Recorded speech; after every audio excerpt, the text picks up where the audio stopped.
Hello and welcome. With macOS Ventura, you can copy any subject from photos. This allows you to effectively remove the background from your subject.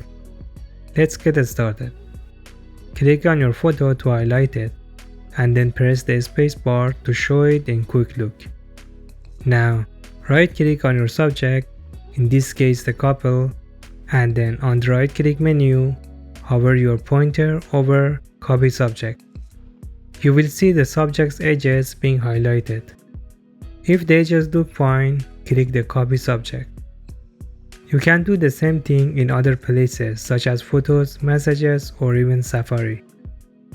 After you click Copy Subject, your subject will be copied into Clipboard. You can now simply paste it to Notes, Messages, Pages, and more. To save your subject, open Preview on your Mac, click File on the menu bar, and choose Copy from Clipboard. Save it, and here you have it. Please like if this video helped you, subscribe for more tutorials, comment to ask questions or to give feedback. Thank you.